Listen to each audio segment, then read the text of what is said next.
They say it's a computer that's picked it, but where is this computer? I don't know. It's just ridiculous. Is it 80-20 or 40-20? I don't know. No, that 40-20 is the other podcast. You've been listening to the 40-20 podcast of late, Rob? No, I was driving on the motorway and it comes with a health warning because fell asleep and went into the central reservation.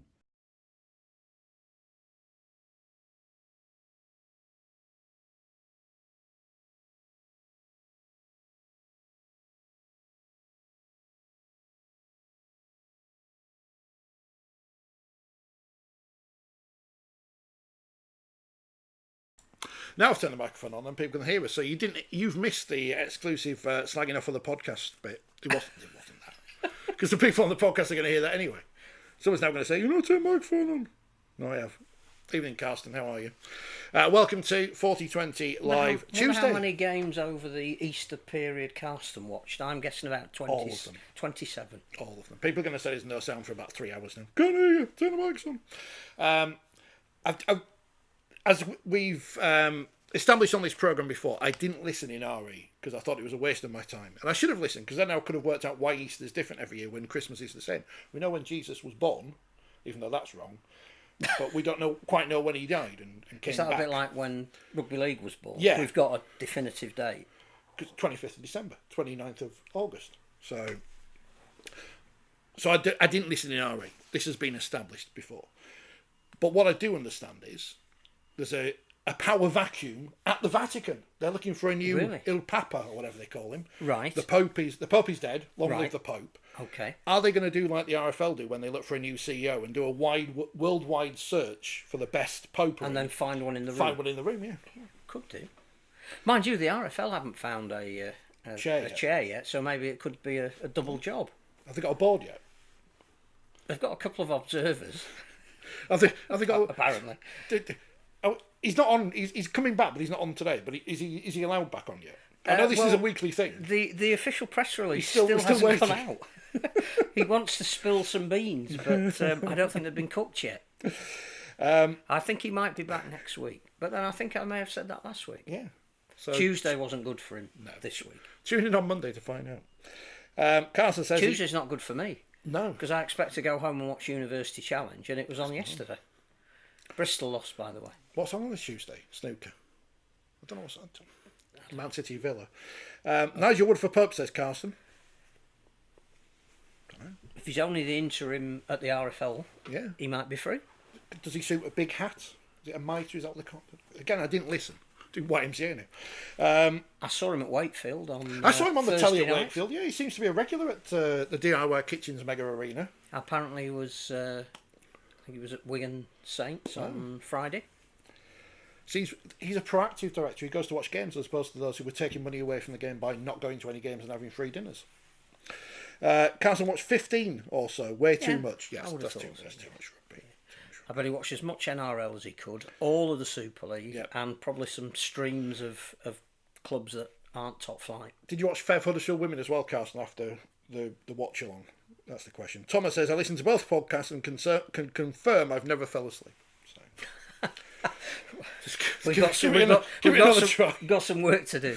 I know one of our regular listeners does fall asleep listening to this podcast. I fall asleep making this podcast. So hello Ian, if you're there. We've got One Stop Biscuits this week. You're supporting your local independent traders. Well, yes, and it was Easter, so some of the supermarkets were shut. Why are all the shops shut on Sunday? I know it's Easter.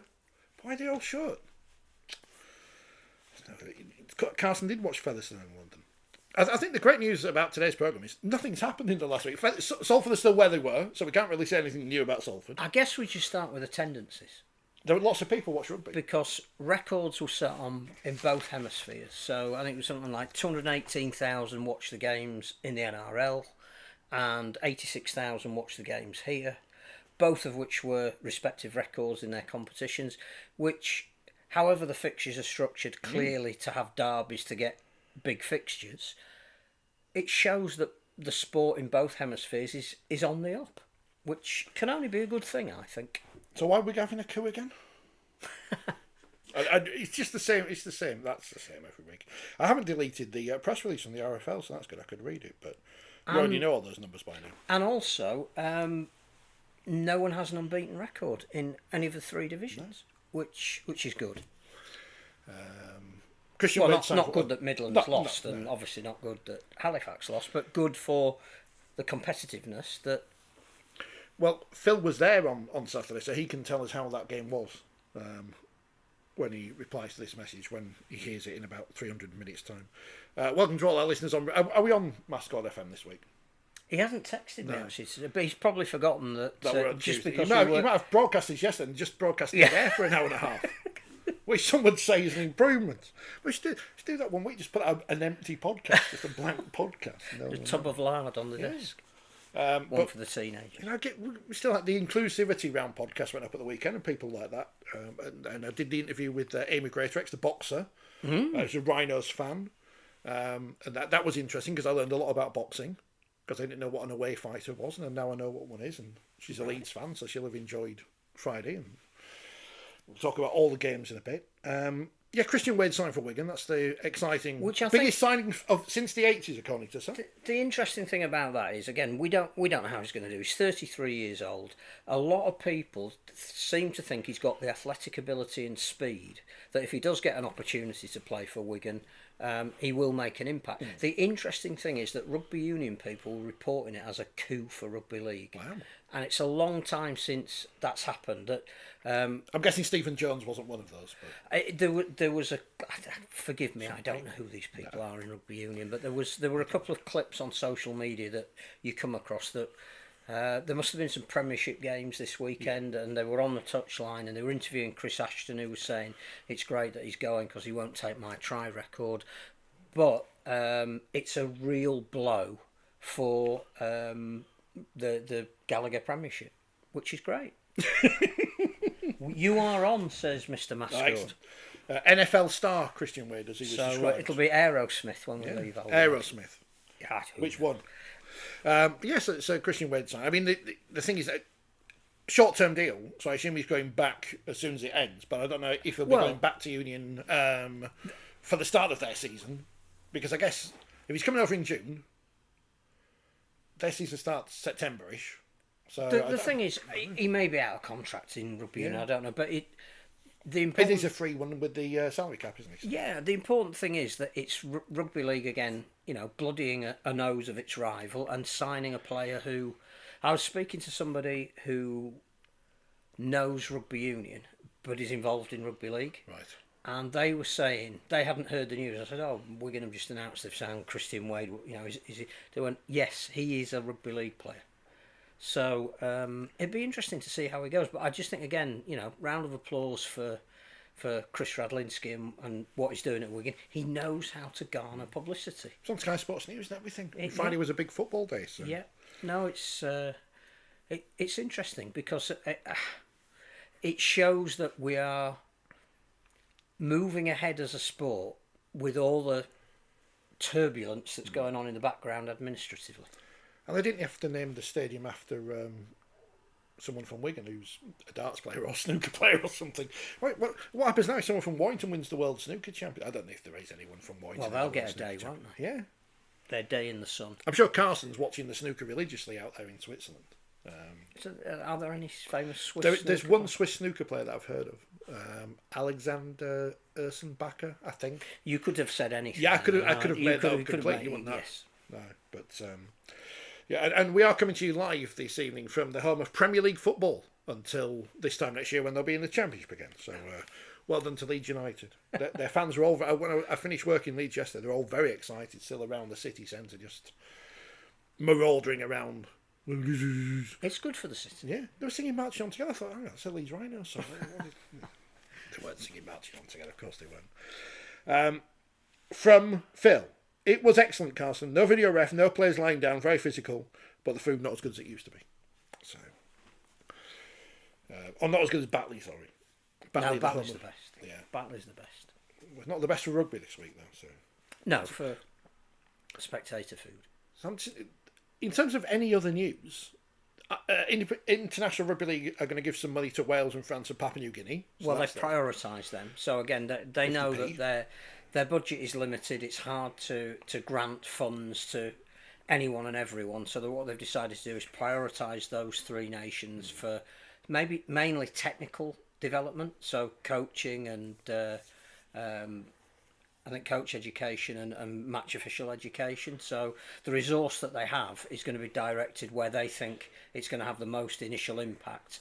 And then the hope will be that if they can get a major broadcaster for the next World Cup, which will feed back into, not all of it, but a proportion of it, which is what should have happened after the last one and didn't really.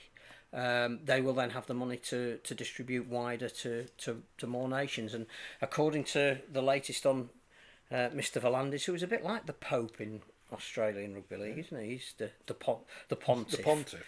He wants 20 million quid for the next World Cup.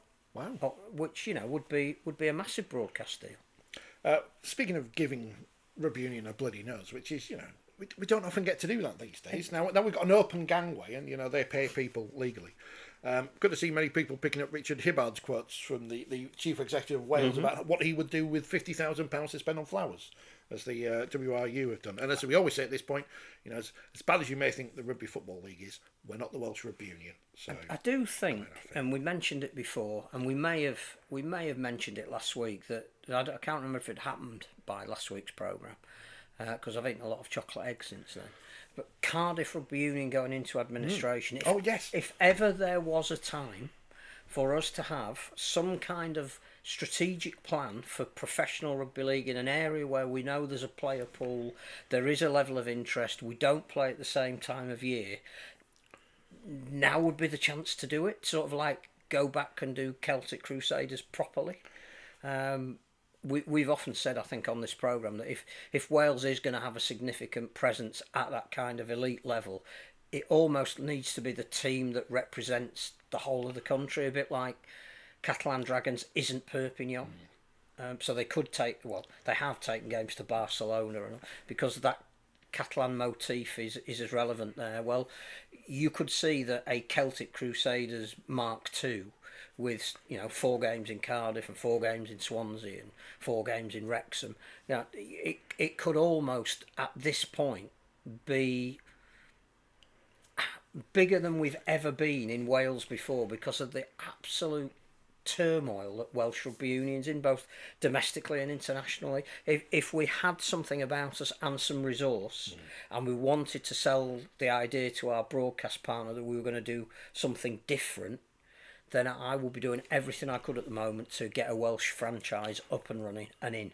Some people have got something about them, but the money bit's the problem, I guess. Well, yeah, I'm not sure it is. I think for that level of investment, if you, and again, it goes back to who or how they're going to buy into Super League. But if I was the NRL, I would be saying, yeah, London, we can see some advantages. Wales. Another.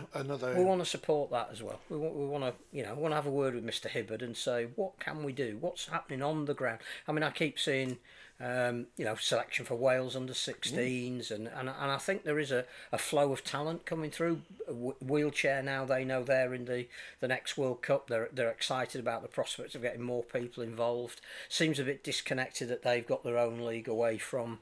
The more official wheelchair channel. So I think somebody needs to do something to bring people around the table. But I do think there's a massive opportunity in Wales at the moment. And if you look back in the history of our sport, we've never quite done it properly. 08, 09, there were teams were playing in the Northern Union. We had a Welsh league around about 1929, 1930. Glamorgan and Monmouth used to be one of the county championship sides that played, but never regularly enough. Cardiff Demons with some of the old British Lions.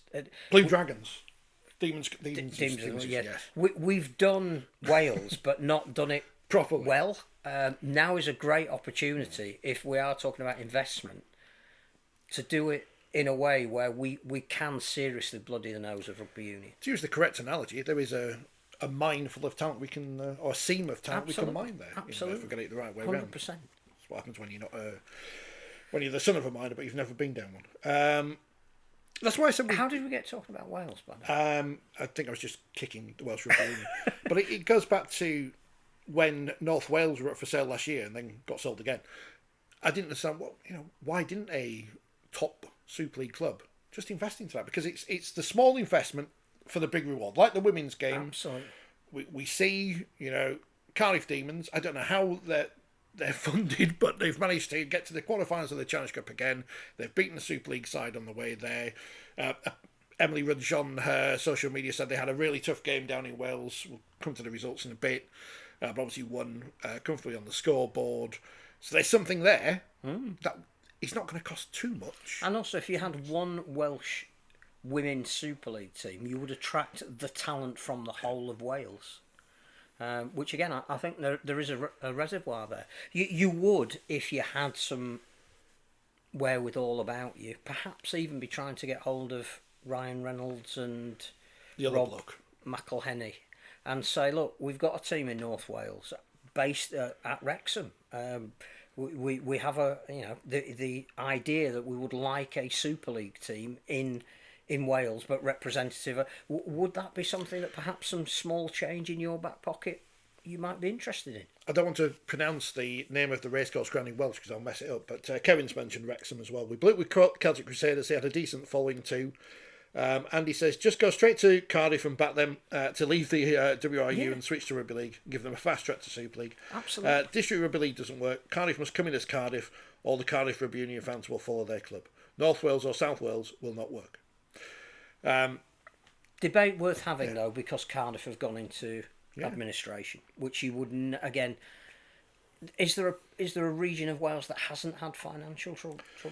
And the national team is apparently woeful. And as Andy says, if you call them Wrexham and not North Wales, is that going to alienate many of the people involved at the moment? I don't know. But I think you need to speak to the people. If it means they'll be successful. I think Richard Hibbard, has been there over a year. There's clearly been progress under his watch. I think he would be one of the major people you'd speak to and say, what do you think would have the most impact if we, between us all, could find investors? Shall I send him a message then and see if he wants to come on the podcast?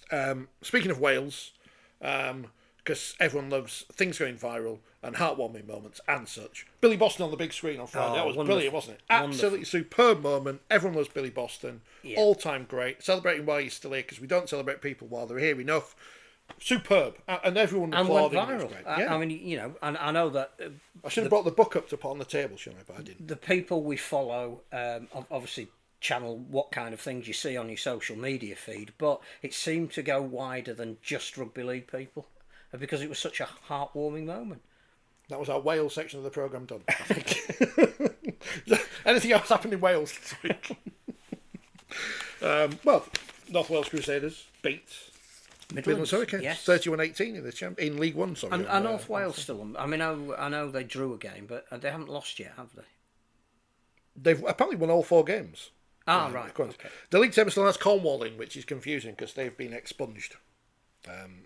Can we buy their share? Can we buy their membership of the Rugby Football League? Yeah, and then offer it to someone. We'll buy Cornwall, and then we get a seat at the table, and we can go to these board meetings and say, "Oi, no, have you thought of Wales?" Get the free pie and peas and stuff.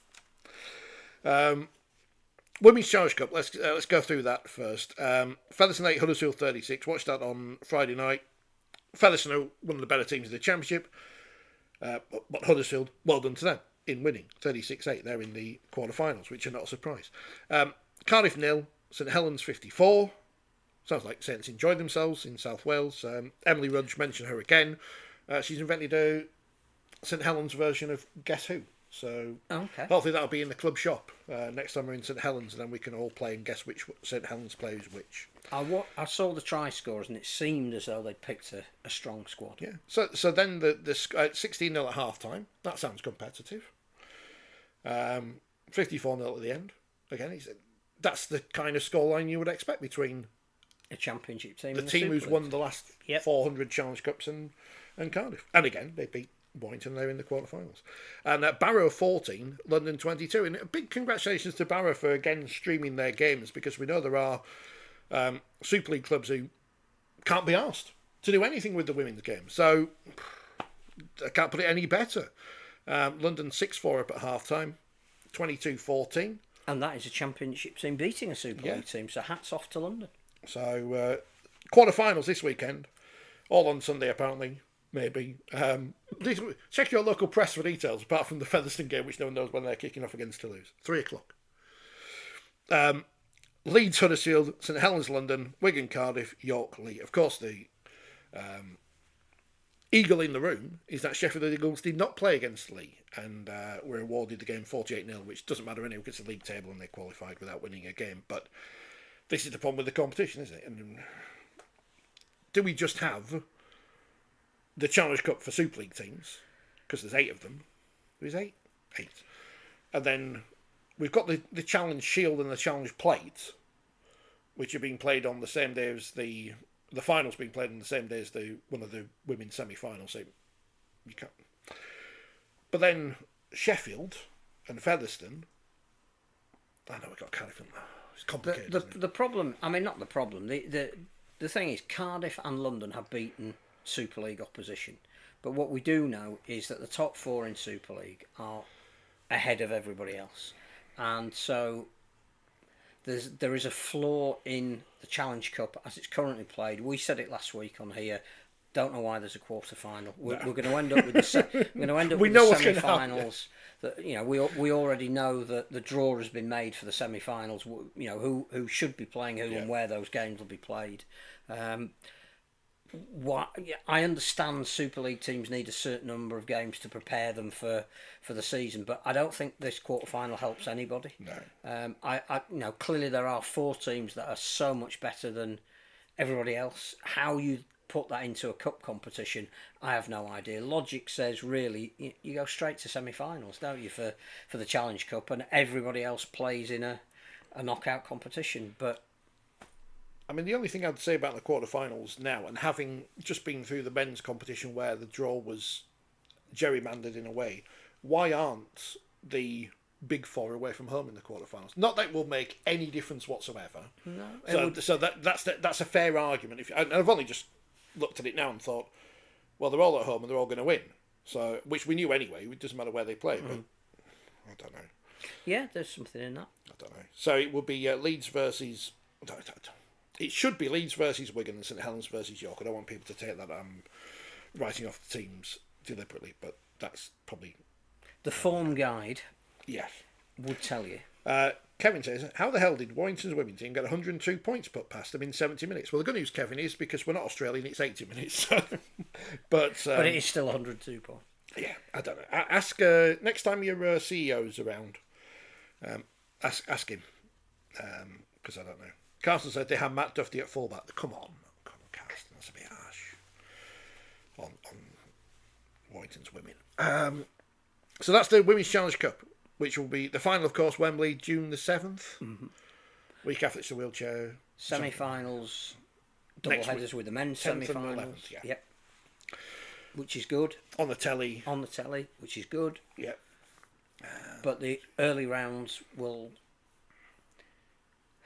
It's just what happens in the men's game, but more magnified because well, not what happens in the men's game because we've had 2 championship teams beat Super League teams, but generally it's just a magnification of what happens in the men's competition. But no easy answers to how you restructure the Women's Challenge Cup. No, but it's important because it gets on the telly, and again, as much as we can say, these score lines are terrible, whatever. No one outside of our bubble knows. They'll see the semi-finals on the BBC, and that's the thing, because the semi-finals will be between, with the greatest respect, the top 4 teams. They'll look good. They'll be intense. They'll build up to 2 teams playing at Wembley. It's everything that's sort of underneath it that we can't quite work because we're not at that level of development at the moment. Well, with the amount of girls' teams springing up all the time, talent pool will get wider. Yep. And then they all go off to play in the NRLW because they need more players because they all keep getting pregnant. So you've got to backfill from somewhere. Paul says Cornwall may not be around anymore, but they still have more points this season than a few clubs. I mean, it's true. They won a game, so they have more than Huddersfield. Yeah. Newcastle. That's it. Huddersfield, Newcastle and Keighley. Yeah. Why are our women playing 80 minutes and the Aussie 70? Because they're Australian, Kevin. They do what they want. Because we can't have a codified set of rules. Because it's never happened.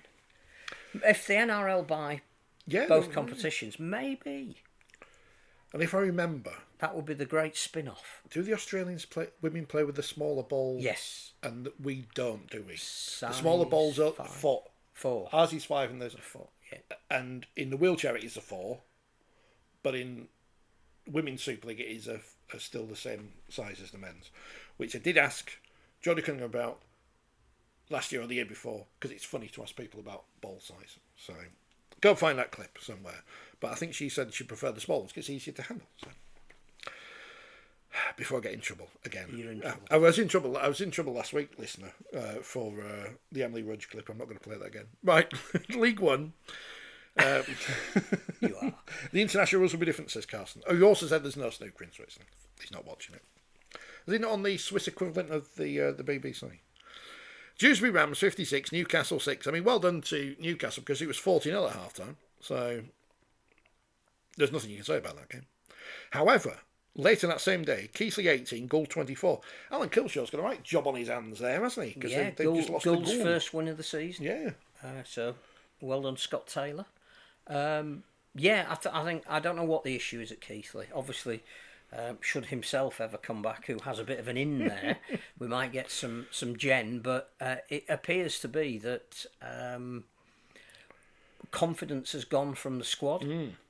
I think on paper, when you look at some of the players they've got, they certainly shouldn't be winless at this stage of the season. But that's a big scalp for Gould, who I think have found it harder in League One slightly than even they thought it might be, that it wouldn't take them this long to pick a team off. So yeah, a lot of work in the what was it? Are we third of the way through in the next 2/3 of the season for Keighley to do? I haven't seen it, but all the Wakefield supporters are very excited about this Shamambe fella, Yeah. because he scored another cracking try for a goal at the weekend. Yeah, he's quick. And I remember watching him in the Leeds Academy. He is quick. So it could be at Wigan one day, or Leeds, back to Leeds. We'll see how he gets on. People say, get him back, get him in Super League. Let him develop. Yeah, He's still young. he's You don't have very- to. There's enough wingers at Wakefield. I know If he's not being played, he doesn't. I know Hull KR's wingers are out this week, but I'm pretty sure they won't be looking to take him back. Well, on he's loan. Wakefield's now. No, to take him on loan. Yeah. We can get Lee Kershaw. Oh no, he's injured, isn't he? Midlands 18, North Wales 31. We mentioned, Phil was there. 12-4 up at half time, but losing to the Welsh in the end. So good result for North Wales Crusaders. Patrick Alvan's still playing. How old's he now? 803. 803. He's younger than Stanley Jean. I don't think that's a result that's going to do Midlands any harm at all. No. I hope it's a rounded up crowd figure, says 500. I'd like to think more people would get involved in what Midlands are doing and the rugby that they're playing. I think in the piece that their coach Mark Dunning did for 4020 previewing the season, he said that North Wales were going to be the dark horses. So yes, I think you just said, as you reminded me, North Wales are the only undefeated They team are, left. yes. Which is a great feat. Which is exciting. Rochdale 8, Swinton 7. That sounds like a proper throwback game. 7-6 up at half time, and one penalty in the second half gives Rochdale the win. So they'll be very happy. I had to break the news very gently to Mr. Kellner. Was he? Did that put him off for the rest of the show on Saturday morning? I think he just played music after that. His heart was broken. Music on talk radio. That's not allowed. Phil says, scored a great try, still looks really fit. That's Patrick Alvan, by the way. I'm assuming. Or it could be anyone else. Hull KR will probably end the season long-term loan of... Let me start this again. LG says Hull KR will probably end the season-long loan of Noah Booth again. But he's just gone to Featherstone, yeah, which has upset Hunslet. Yeah. Don't want to upset Hunslet. I saw him play for Hunslet against Bradford. He did look good. He's a master of an interception, which reminds me of another player who was born in Hunslet. Workington 10, Whitehaven 8. 2-2 at half time. The old Desmond. Again, a proper bank holiday local derby. How many were there? 2,310. Which, again, decent considering it's in the third tier. Shows that there is a demand for those two teams. Did they say it was 5 years since they'd last met? Something like that, wasn't it? Because in a competitive game, because they've been swapping. So consolidate what they've got there. Is it Jordan Burns, the Whitehaven skipper? Broken eye socket and early in the game. So we wish him well. But if we're talking about a regionalised division below Super League as part of the strategic review, so that Workington and Whitehaven can play each other more often, then 2,300 is a base starting point. I need to ask Phil, because he was obviously at this Midlands Hurricanes game. Did he see Jake Mamo there? Because this is another new feature. Was he serving the tea? It's like the Where's Wally badge, which is here. You can't see that; it's not very good. But where's Mamo? I mean, at least Gavin Henson played one game for West Wales Raiders before he and they went pop. But where is Jake Mamo? What was that all about? Kevin says, I believe Jared Warrior-Hargreaves is retiring at the end of the season. Yeah, we couldn't tell you last week because he'd been embargoed. No, it was embargoed till 8 o'clock. Yeah. We had an idea. Yeah. But of course they've signed Tom Amon. Who's off the cast. To replace him, who has arrived and has been seen training in Cass gear. Has Cass revamped their pack, which seems odd. Yeah. Phil did not see Jake Mamo. If you've seen Jake Mamo, that is not. Be on the side of milk cartons. Connor Winter, Cass or KR? Asked LG. I saw people at the Jungle Drums, so to speak, say Cass, don't they? But I think long term for 2026 KR, but it could well be that there is a swap deal that will see him go to Cass for the remainder of this season, and you would think Sylvester Narmo go the other way because they need to relieve themselves of an overseas player to bring Amoni in, and Narmo wasn't in the squad. Danny Maguire did say afterwards that wasn't necessarily what was going to happen, but I think the feeling is that Sylvester Narmo probably is on his way out, and he would do a decent job, I think, for Featherstone. In their championship, Barrow 24, London 6, which you could watch on YouTube at the same time as was it on the same time as the Wigan Saints game? I think it was. Yeah. But at least again, they stream their games, so clubs, you can obviously do it because no one's telling them off.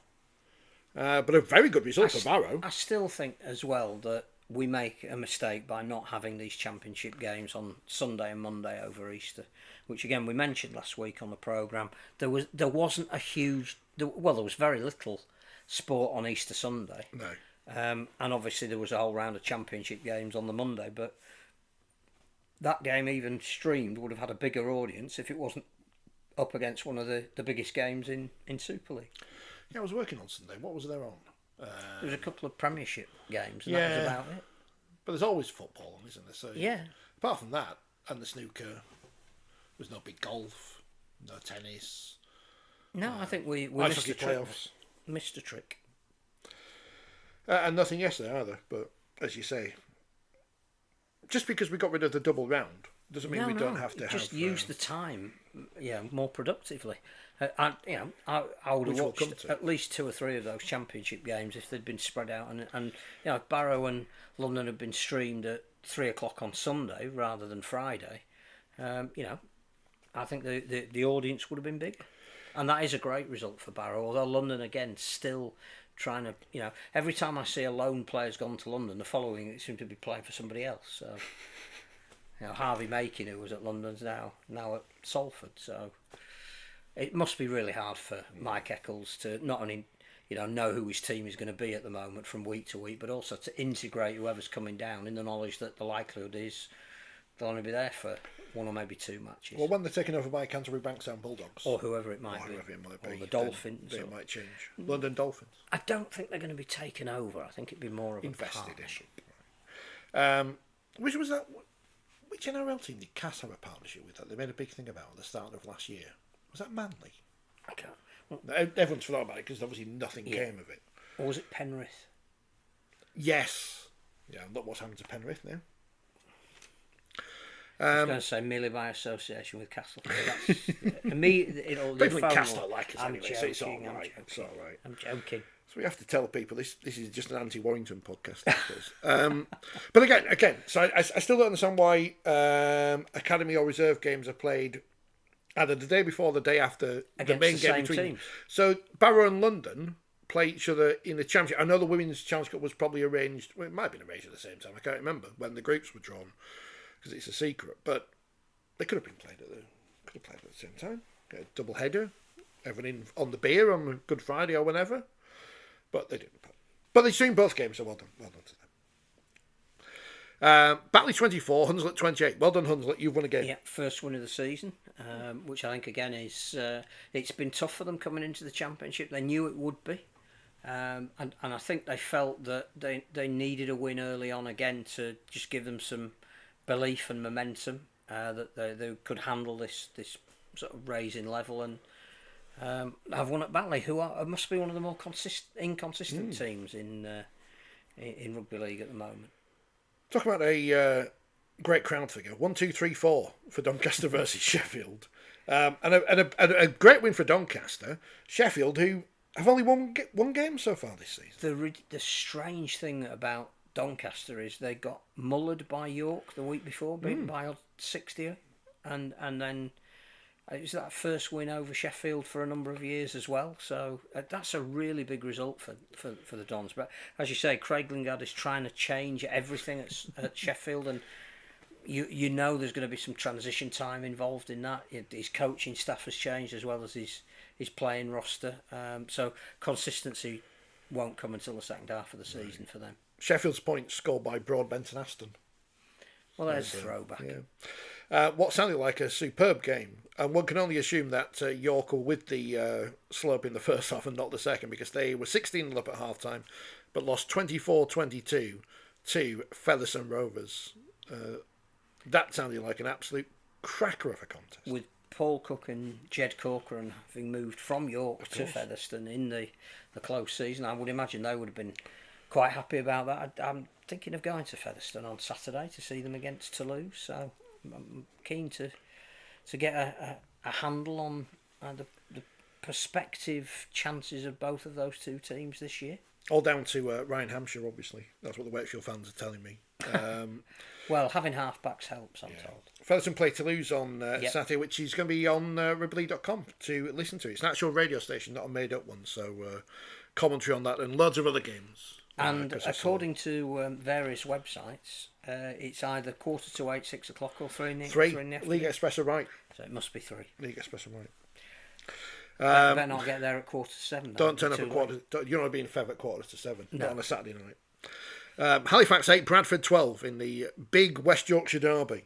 And it was a big derby. There's 4,500 or more there, nearly 5,000, I think. Yeah. Sounded from the reports we were getting back on social media and seeing the highlights that again a great performance from Bradford to end Halifax's unbeaten run, but Halifax competitive against a team that you would think would be up there at the end of the season. Kyle Eastman still doing a fabulous job there. I think there's an interview to be done there with him about how he's managed to make such an impression in a short time, and nor should we forget that his assistant is a certain James Lowes, who's gone under the radar a little bit, but we know that he can get defensive structures in place. So sounded like again a really good game at that level, with a really good crowd, with two clubs that have ambition, but are probably at the level they should be at the moment. So when Huddersfield move to Halifax, will they well, get a this crowd is where bigger than it's that? going to That's be the, interesting, isn't it? You know, if Halifax are on the up, and at the moment, mainly through sort of injury, Huddersfield are on the way down, then what is that partnership going to look Swap like? spots. Widnes 10, Oldham 10. A draw. No golden point, of course, in the Championship. So as we have different rules in Super League, we've got different rules. Absolutely, they have to. Champions. But again, sounded like a terrific game. Yeah, Moneybags Oldham play Bradford on Friday night. I don't know why they're playing on Friday night, but they are. Sheffield's traditional days are Friday, and they're at home to Batley, the Craig Lingard derby. Featherstone Toulouse on Saturday, and on Sunday, Barrow Doncaster, Halifax London, and York Widnes. Didn't read out the fixtures in League One, which are North Wales Whitehaven on Saturday, and then on Sunday, Dewsbury Rochdale, Newcastle Goole, and Workington versus Swinton. So Midlands get the week off. Yeah, excitement there. The Easter round with the huge crowds everywhere and telly coverage and excitement and whatever else was going on, started at the DIY Kitchen Stadium, where Wakefield was yet another shirt sponsor. I'm surprised more clubs haven't done this, because it's getting confusing now. Wakefield 13, Castleford 12. How did Castleford lose that one, Phil? Because I was watching at home and I was like, 12-0 down to this lot. They're rubbish. What's going on? Throwing stuff at me telly. Powell out. Sat the board. And then somehow Mason Lino, who I've never criticised, gets a drop goal and we win. So that was good. I think Danny Maguire summed it up best. He's one of the most competitive people I've ever come across, and he actually said that he could handle the fact that they'd lost because he felt they shouldn't have done and they couldn't. Clearly, they lost on goal kicking. You know, you always think that a team that scores 3 tries to 2 deserves to win. That's exactly what Castleford did. It's not Rugby Union, it's Rugby League. Got 2 great tries from Jason Gary. Just a shame for Rowan Milnes. That the first half, he was brilliant. He had the foresight to put the kick in for one of Gary's tries. Just couldn't convert them. They were on the wrong side for him. 18-0 at half time, or even 16. Probably would have been a mountain too far to climb for Wakefield. Weren't great in the first half. Tended to try and push a pass a bit too much. Didn't really start playing until the 60th minute. It's all Harvey Smith, rather. Well, Harry Smith. He's Wigan. Harvey Smith and big Kais Fatali, who won the man of the match award for 25 minutes. Mick Hucknall's illegitimate son. He's there on the pitch bashing people. And you know, yes, you mentioned Mason Lino's drop goal to win it. Yeah.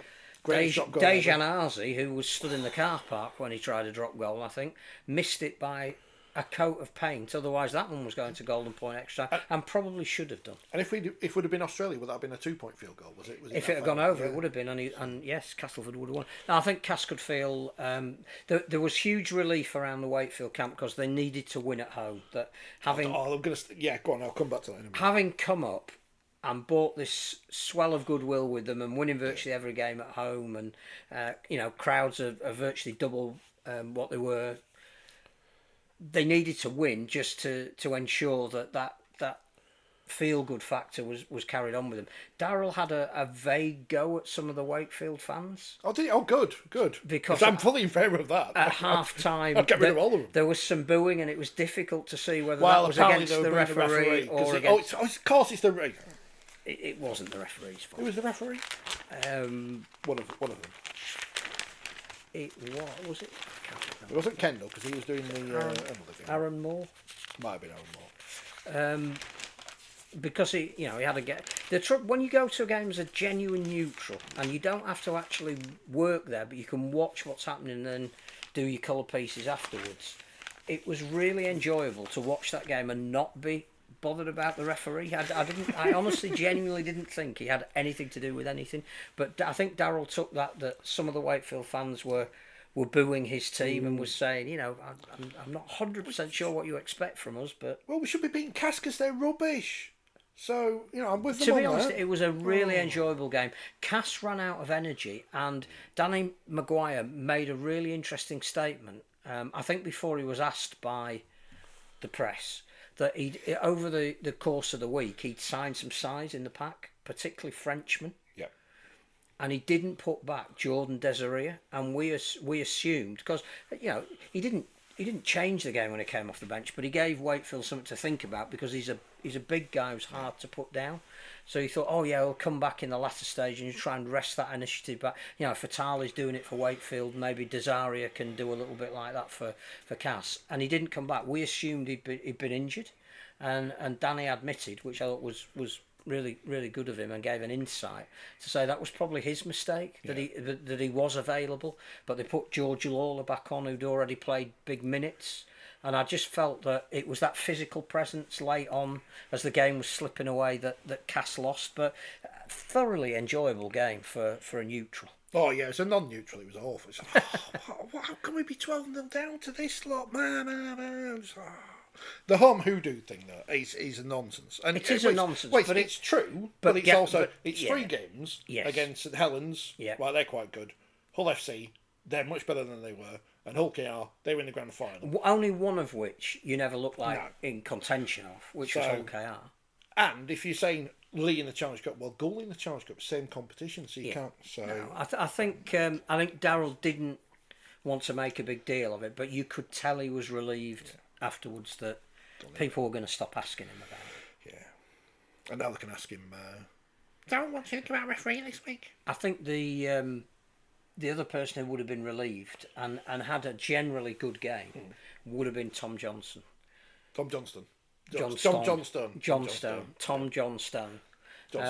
Because he a wonderful clearing run from the back, and then had a player inside and outside to pass to. I think, and took it on himself. He backed himself once, and it worked. So I think he thought, yeah, well, and wingers do, but I think had that game been lost, there may well have been some rubbish now. head banging on the wall. He's not. He's rubbish now. It was not as good as he used to be. It was unbelievably good break. He needed to give the pass. Everyone expects him to do everything as soon as he gets the ball, but he can't do everything. So Wakefield won. That's exciting. And end the weekend in 8th place in the Super League 10. 4 wins and 4 defeats. 50-50. Which again, Darryl was saying, is roughly about where he would expect his team to be. And if they finished 8th at the end of the season, you go, that's a successful having won season. half of their, roughly half the games, because it's an odd number of games, then that would be, I think that would be a really creditable return to Super League. So in 2 weeks' time, at Magic, we'll see if Danny Maguire's learnt from what happened, and if Wakefield have learned from what happened, and we'll see what happens. Yep. Followed by Friday. Although how you can have the same fixture 2 weeks. Well, I know. I was talking to someone about this twice in 3 weeks is. Saints and Warrington play each other this week. I know the cup. Take out the cup game, but it's not, we know. Don't go. Well, it's Hull and Wigan again, isn't it? Yeah. Hull FC 14, Hull Kingston Rovers 28. This was quite exciting. 21,000 people at the MKM Stadium. First red card of the season. Which is a massive surprise. When it came up, I thought, oh. But it was a red card. Opinion divided on the red card. No, it was a red card. All the Hull fans, it's not a red card. Every other fan. Everyone else, red card. It is a red card. It was a red card.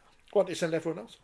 I genuinely don't see how it's mitigation on behalf of Cade Cuss that because he couldn't have changed his body position, he was in some way an innocent party. I think the way the laws clearly are administered these days, he couldn't really have any complaints. I suspect he might be a little bit fortunate that he hasn't been banned, where they've taken into account that because he got a red card, he gets less points. Does those points depend on how long you were on the field for and not on the field? Because if you got sent off in the last minute, that's a bit different from being sent off. No, I think it's because it was in the first half, and so part of the punishment is he served, 65 minutes. Yeah. No, when did he go off? It was about 15 minutes, wasn't it? But I can't say watching the game you could tell that Hull FC were down a player for the game because it was a very competitive only until about the hour mark when they clearly ran out of steam. I would have thought that if you're John Cartwright, whilst you would have clearly have been upset with the fact that they didn't come away with the points, I'm not sure he could have asked a lot more of his team in those circumstances. If I was Willie Peters, I'd be a little bit more concerned that Hull Cow weren't calm and ruthless. They did tend to play the occasion in the way they were in the Challenge Cup game. They were never gonna, they started really well in the cup game because Hull played the occasion. I thought Hull Cow never really settled. They weren't going to lose from about the hour mark, but they didn't feel comfortable. Again, that's not being there. So it's you're going on the vibes coming off the TV set, but I thought Hull Cow would feel as though, Jared Warrea-Hargrave's try was like a huge outpouring of relief that they weren't going to lose to 12 men, whereas Hull have got something about them, this integral spirit that they haven't had for 2 or 3 years that meant they were never going to give in. Wonderful celebration as well for the try. I also think it was great that we've seen it over the years that you're going to lose in a local derby. It really hurts. Your fans, when they know they've lost, tend to sort of leave early. Yeah. Virtually all of the Hull fans stayed to cheer the effort that their team had put in. I'm not sure as a coach or the support staff that you can ask much more of that. And despite having his head taken off, how good Arthur Morg throughout the whole game when he was on the pitch. Yeah. Never really played in an atmosphere like that before of a low, the intensity of a local. Yeah. He's played in bigger crowds. Clearly, he's played at Wembley, but I thought he adapted brilliantly, considering he's only been, what was that, his second or third game? Something for like that, Holker. wasn't it? Yeah. Yes, and his sidestepping was fantastic for his try. And I know I'll tell you. Do you think Man United won on Thursday? Rarely. They've got these rare wins in Europe in the last minute of the game. Harry Maguire, he's a Wigan fan, as we know now. He's got a shirt. He scored a goal, and they all went mad. The worst thing, not the worst thing in the world right now, obviously that's daft. No, the worst thing in the world right now is the fact that broadcasters put cameras on commentators and they play up to them, and it's just... Now, Leon Price did not play up to the camera watching his son, but we don't need to see it. No. It's just. Why don't we have a camera on every single parent? And there's plenty of players who are offspring of former players. Mm-hmm. Why don't we do it at every game then? I must say, I think one of the players of the weekend, and probably someone who's in as good a form as anybody in any team at the moment in Super League, Petr Hiku's in the form of his life. He was really strong when... at times in the first half, Holker were tottering a little bit, even though they had the extra man. But Hiku was absolutely outstanding. He's been brilliant this year. Kevin says KR are generally hard to beat, definitely up there with Wigan. Yes, at the top of the table. I think we're sort of a third of the way into the season. We've hit that Easter point. I think you can start making judgments now. And Holker and Wigan are ahead of the pack. And that was followed by the derby, because it's the official derby. All of the others are fake derbies. This is the only derby. One that Lord Derby said you can have the name derby. Not Batley Dewsbury, not Hunslet versus Hunslet. Official derby.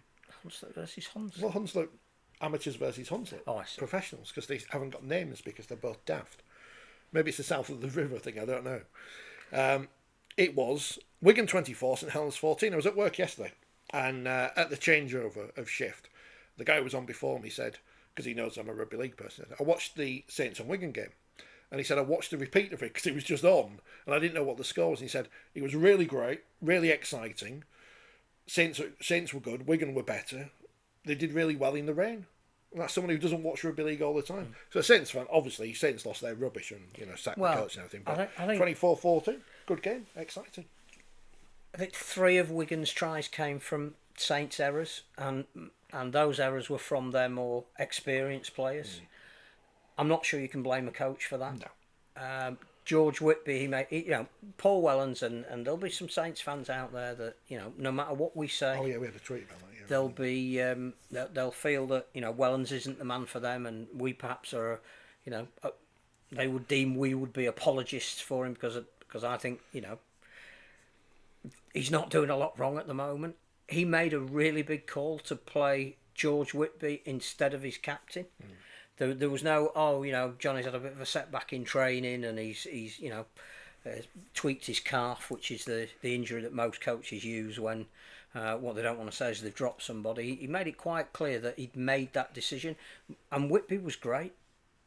He nerves of steel, looked the part. Some younger players relish that bigger atmosphere, and that they're going to be good further down the line.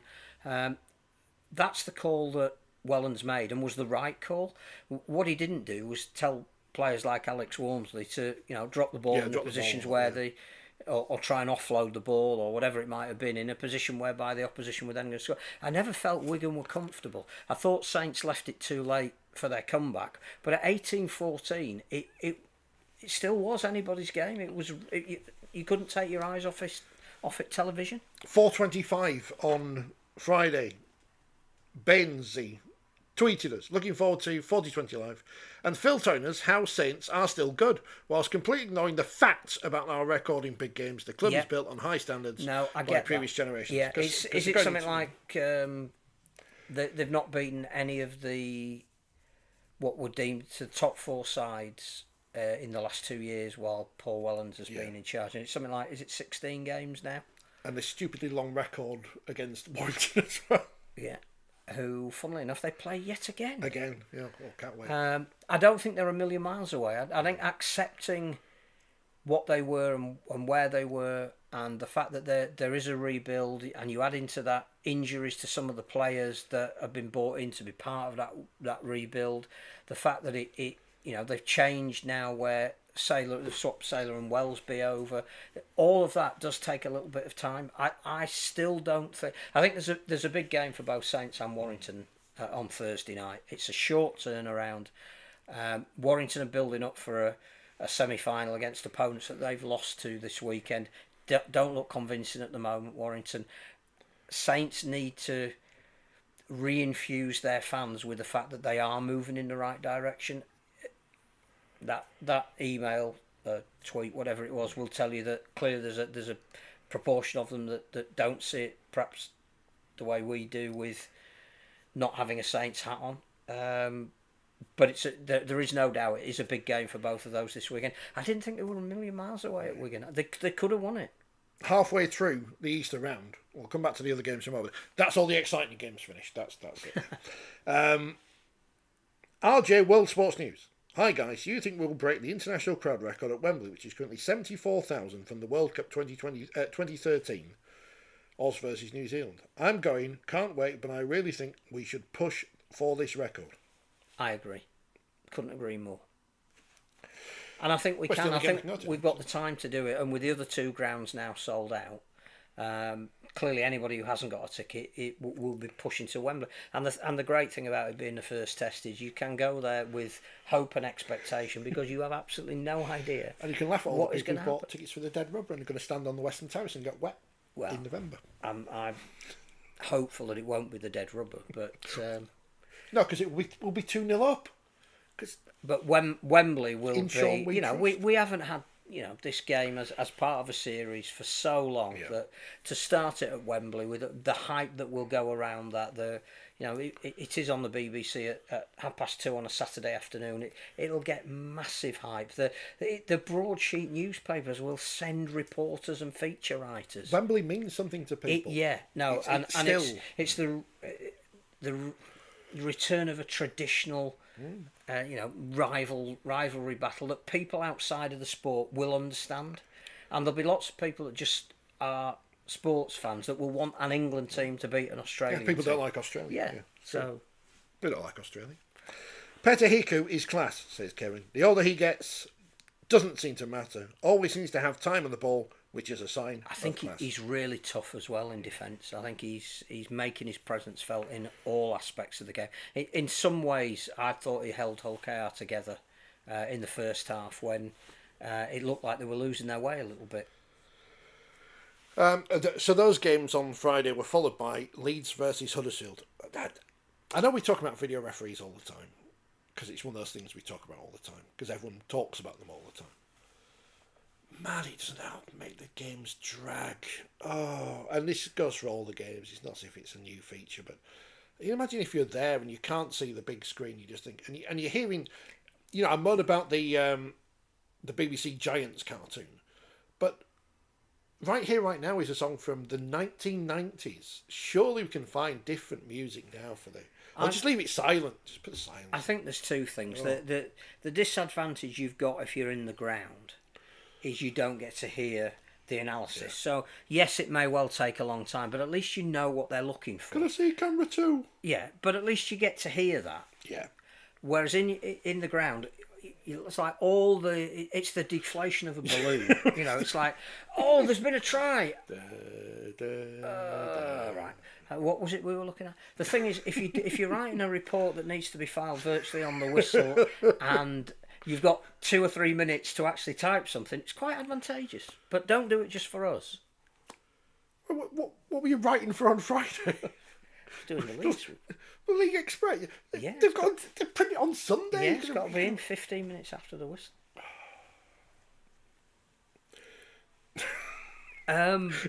What about the quotes from the coaches? Well, they've got to come as a separate piece, but 15 minutes after they've been. Got to fill the front of the paper, haven't you? That's true.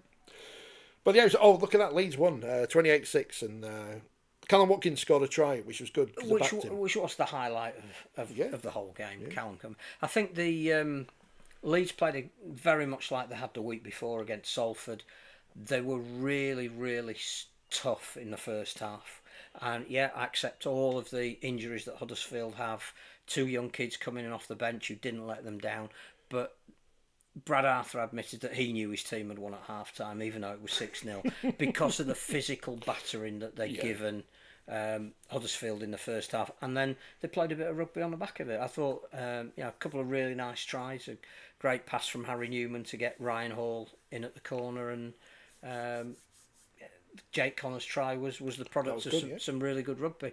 The fact that Watkins and Hall were on the Leeds try scoring list, it felt like 2015 rather than 2025.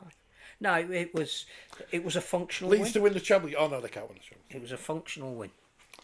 And But the big test for Leeds is Friday night, when a lot of people have said, yeah, they've done all right. They're better than they have been.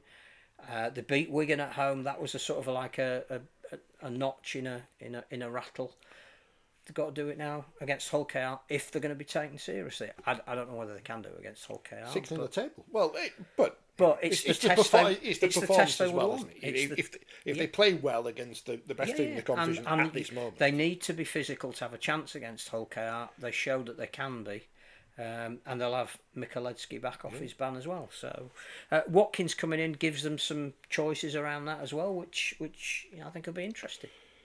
there's nothing else to say about that game, is there? I mean, Tom Burgess scored a try. That's a bit disappointing for Leeds to concede a try, because everyone. I don't know what Luke Robinson's done, but he's just, even during that game he had players going off who he's not going to be able to call on. He's hoping to get 2 or 3 back, but what a massive game this weekend against Castleford for all the wrong reasons. 3:00 on Saturday, on the telly. I'm on the radio, so I'll have to watch it on my laptop. If I can get it. I think I might go to Featherstone. You might go to Featherstone. Kevin, on the video referee thing, I have to turn my phone around because I can't read the comments properly. The camera quality isn't what it used to be. The video referees are on a meter, charging double time after a minute. If we put a clock on them, it won't make any difference, because then someone will make a wrong decision, and then a coach will come out in a press conference. You can decide which coach at home. That was one of the things that I think Steve Ganson, when he was the head of referees, said when it was put to him, if you can't view it after 3, you've got to go with the referee. And he went, well, yeah, but the thing is, we only need to find another angle after they've done 3 that shows the complete reverse, and then you'll be castigating us for not getting the decision right. What should we play instead of right here, right now? Well, Tim and Andy are going further back in time. Tim says, Bucks Fizz making your mind up. Yeah, nice. Fair enough, yeah. Nice. Which version of Bucks Fizz, though? Because there's about 3 different touring versions. I like it, Tim says, Andy. We could also play Bucks Fizz, My Camera Never Lies. Not as good as, what's the best one? Land of Make Believe. Erin says, the thing with Saints, and she looked very happy on the telly celebrating Wakefield's win. The thing with Saints, unfortunately, is that they are convinced they're still living in 5 to 10 years ago. They are so far off winning anything, and that's coming from a Wakefield fan. Yeah, but we won the treble last year. We won all the trophies. So we're still the 1895 Cup holders until June the 7th. All will be forgiven if Wire make it 7 on the bounce against Saints, says Kevin. Red VTV can't handle it, which is funny. Oh, don't be. Is there a Warrington fan TV? You should set your own up. Set your own up, Kevin. You get loads of views. What will happen first, says Phil? Huddersfield win a game, or Salford owners cough up the cash? No. There's no new news on Salford, is there? It's a big week. I mean, we did spend a lot of time last week. And we could just say the same things again. You go back. I'll put it out as a video. You can go back and watch it again. I know Phil won't want to watch that, but I think that it's a big week because wages are due. I think our good friend Gary Carter, who's been at the heart of a lot of what's been reported, I spoke to him at length on Thursday at Wakefield. He was saying that it's a make or break week, because if the players don't get paid on time, then there are resignation letters from a number of them that are already been ready to be sent. That'll decimate the team further. The likelihood is they would go into administration. That might actually make them more attractive for another purchaser to come in and buy the rugby team rather than the land, because 80% of the debts would be written off. But they would automatically be relegated because they'd become a Grade C club because of financial misdemeanour. and then who would be interested in buying a team that they'd have to rebuild in the Championship? So it's a massive week. I can't offer any solace. There's no inside news that they are going to be paid. We just have to wait and see. And again, we'll get to Catalan and Salford, which was a pretty tough watch, unless you're a member of the Makinson family. And all you can do is pay credit and admiration to the Salford fans that, even knowing the plight that their team is in at the moment, the likelihood that they weren't going to win, went and made themselves heard in Perpignan. And it rained. Think of all the money they could save not going on a pre-season trip to abroad. It still wouldn't have paid the wages. Well, no, but still.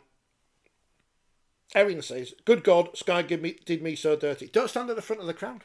Don't stand in front of the crowd, and the cameras won't find you. It's like when I booed Bright Sodgy that time, but no one remembers that because it was in. I'm gonna go back and watch. What should I be looking out for? VHS tape. The girl at the front celebrating the Mason Lino drop goal. Okay, I'll go back and watch that clip. Yeah, she's excited about that. What happened to the money saved from not having in-goal referees anymore? Asked Kevin. Spent it on pies, probably. How much did he get paid? About a fiver just to stand there and go, no, I don't think it were a try. But now we've got video referees at every game, haven't we? And they must cost more because they have to actually make decisions rather than say... And drive all the way to Cheshire. We could ask someone who used to be a major referee, should they ever come back. Whatever happened to in-goal touch judges? Andy says, I'm on Wire TV, but it's run by the club and his pants. Not Wire TV that was a cable channel. That were the rights holders from 1990. No, that's live TV. Oh, right. The topless darts. No, I didn't mention that. Yeah, but no, Wire TV were the other rights holders of the 1995 World Cup, along with the BBC, but no one could watch it. So, right. For all those people who remember, which games did they get? All of the ones that weren't on the BBC. And who was commentating on that? God knows. Yeah. I tell you what, I was thinking about this the other day because I obviously post these old programmes up, and there was one of them. It was a Hunslet game against someone in the 3rd Division in '91, and they moved the kick-off time back to 3 o'clock or whatever because it was supposed to be shown on British Aerospace television, but they'd gone kaput. Do you know who the commentator was on British Aerospace? Go on, Martin Kellman. If anyone has got any video footage of the British Aerospace games, because everything's around. I think he did some games for them. If anyone's got that footage, I'd love to see that. They used to show it at Wakefield Town Hall, but I don't know if any footage of that still survives. They used to show wrestling at Wakefield Town Hall. To be fair, everything going on at Wakefield Town Hall. To be fair, the Wakey media zoomed in further. Christ alive, says Erin. Well, it was. Yeah, it's yesterday. It's Easter. Exactly right. Salford must be close to having received their full Sky money in the next month or so, asked Paul. Wow. Yes. It's just...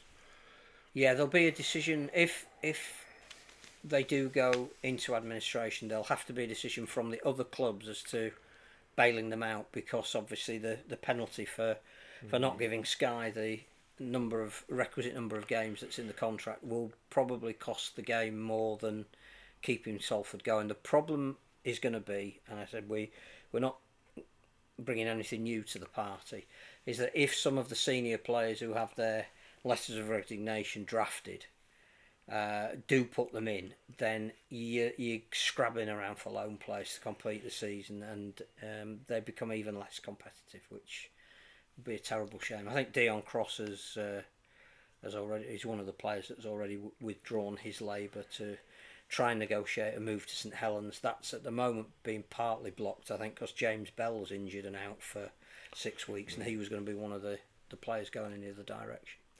Yeah, as Tim has mentioned, there's an interesting court case, isn't there, between a ticket company and then the new... Yeah, it's all interlinked and... But in happy news, Paul has a couple of those British Aerospace games on. Paul, get them digitised. We need to see this because this is rare gold. Let me know if Martin Kellner was commentating or summarising. There will be a month where I'll run out of things to talk about, and I've still got to watch that Wigan documentary, which I'm going to watch. This no relegation is destroying games. The game for useless teams that don't need to win and got second division places, Robert. Well, the problem is, Salford are going down. Regardless, they won't get a grade which will see them in Super League next year. Unless they do get taken over and plans for points for developing the stadium and all that kind of. I disagree. I think franchising is exactly the way we need to go on what we've got, not what we've had or what the so-called culture of British sport is. We've often not had promotion relegation. Rugby union, which again is not a model that we should be necessarily looking to follow at the moment, they desperately want to go down that road. They again have submitted a paper saying they want franchising to come in. I think you can't develop as a sport if investors won't come in because they don't know if their investment is secure. Every week we get to this point, you think, have we got to this point in the programme? We've still got stuff to talk about.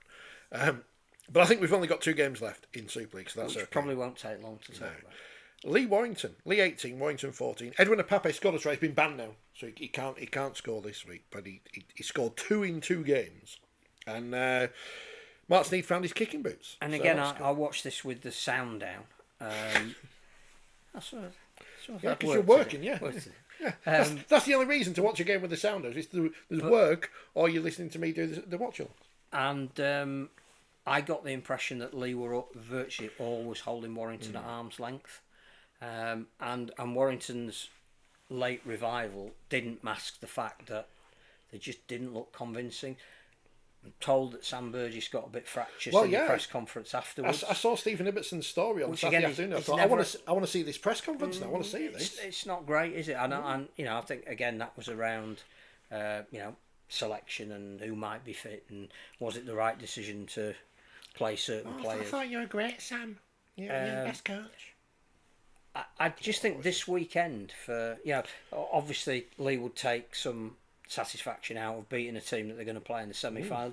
Doesn't count for anything, but it's just a little marker. Lee have got Joe Hengawi to arrive, who I think they think he has been in the past very much in the mould of a Herman Esse type player, which they'll be hoping for and will improve them, and they're already defensively so solid. George Williams not being there had a massive impact on 8 to 10 weeks. Yeah, that's and he's not going to be back for the semi-final. They do have to find a way of playing without him, which I'm not sure they did particularly well on Saturday. But this short turnaround against a team that they've got a great record against, who really both of them now have to put a form marker on the board. It makes Thursday night absolutely fascinating. Lee just keeps surprising me because they do have players out who are important. David Armstrong virtually played the balance of the first half on one leg until they couldn't play on any longer. But they are so solid that whatever the plan is, and Lachlan Lamb was clearly revelled in the fact that Williams wasn't there.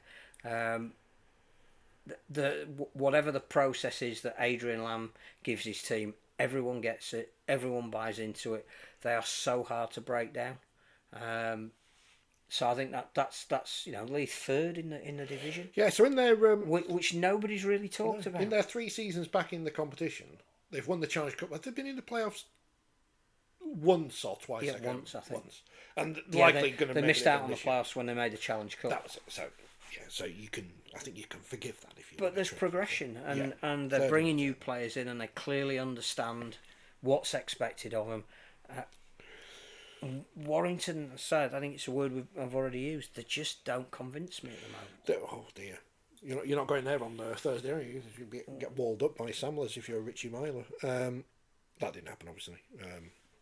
But I've said it now. This is the strange thing, isn't it? Saints are above Warrington. I know they're only 2 points above them. But the narrative of the season is Paul Wellens, he's rubbish. They should get rid of him. But Sam Burgess, he's great. So he should remain in charge at Warrington forever. I think what we do know is 3 teams have been cut adrift, which is a shame after 8 weeks. Yes. We've got a 9-team division, of which 2 teams are ahead of the others, but there's nothing between the rest of them. No. 3 points separates Lee and Hull from Catalans, Wakefield and Warrington. That's what you want, uncertainty of outcome. Catalans 38, Salford 10. The only person happier then Tommy Makerson scoring that try in the 80th minute was me having tipped Catalan to win by 28, until I realised that a lot of other people have tipped Catalan to win by 28, and it made no difference. 16-0 at half time. The brave Salford. These professional rugby league players, they're so brave. But they lost again. They're just outgunned. I know a lot was made of Tiaki Chan coming off the bench and having a fabulous spell against his former club with his dad, the general manager of the team that he was playing against, and that was a great story. But as a competitive game, it wasn't. Yeah. And I can't blame Salford. No, and Catalan's just had to go through the motions. Really. Catalan, it's an important win for them. But building up to a semi-final, they need to be in better form than they're in at the moment if they're going to trouble Hull KR in a semi-final. That wasn't, a performance that said, against a better, more physical, better organised team, they were going to be able to break them down, but they beat what was in front of them. Warriors in crisis. Kevin says it's been coming for weeks. Big Sam's anger is building. But who's his anger with? Is it with his players? Is it with the club? Is it with himself? I don't know. But if they are going to get to a Challenge Cup final, got to be zen. You can't injuries. You can't do anything about injuries. Like Luke Robinson at Huddersfield, you can't do anything about the injuries. No, they happen.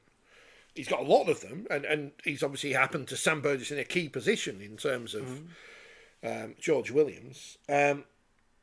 Andy says, Kevin, Wyer's pre-season was pathetic and now it's showing. Kevin also says, we can't even put Duffy in the halves because Kai Taylor is injured. He'll be at fullback. Yeah. Wyer Knight now and playing quarter players in the reserves. I don't understand our recruitment. Dan Russell, this is on the What Would Brian Bevan Say podcast. They've said for weeks now, well, since the start of the season, the recruitment at Warrington. Yeah. I don't pay any attention to Warrington. They just exist. But if the fans are looking at their team, which got to a Challenge Cup final last year, semi-finals of the playoffs, but didn't win anything, and say, well, we need to improve.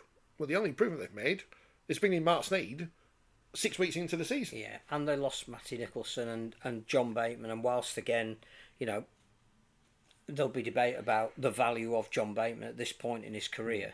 The fact that another NRL club was prepared to pick him up, his experience was invaluable. They lost some size. Signing Ollie Leyland and Dan Russell did seem odd because Ollie was always going to be a bit of a project, and clearly, had one season in Super League and defensively has got work to do, which he knows, and it's going to take a bit of time to get up to speed on that. And Dan Russell, with the greatest respect to him, didn't seem as good as the players they'd lost. So yeah, the season is a long way from being settled. We could be sat here in 2 weeks' time and Warrington could be at Wembley for the second year running, which would be an amazing achievement. Huddersfield could win 5 games in a row, wait for you to lose 5 games in a row, and wait for it could be bottom of the table. We look at Lee last year. Big turnaround, wasn't it? Yeah.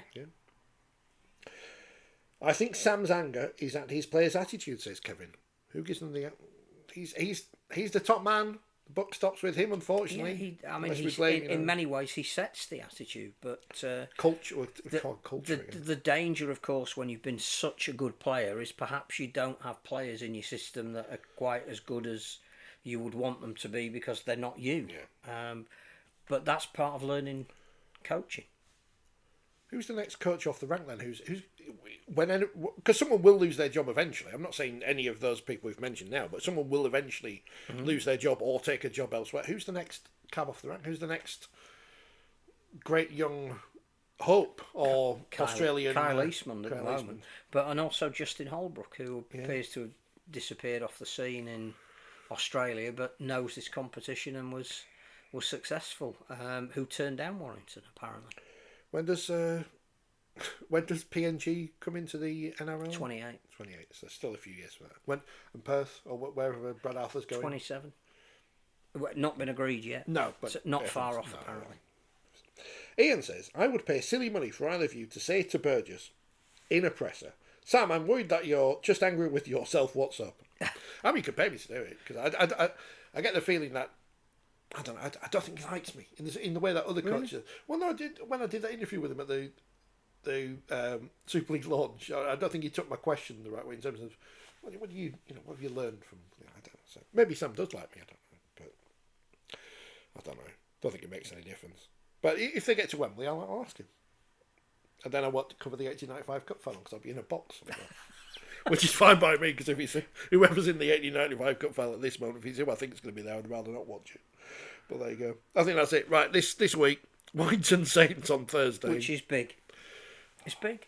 It's big for the pre-match interviews with Jenner asking Sam and Paul they're all my mates now, yeah, asking Wellens and Burgess the questions.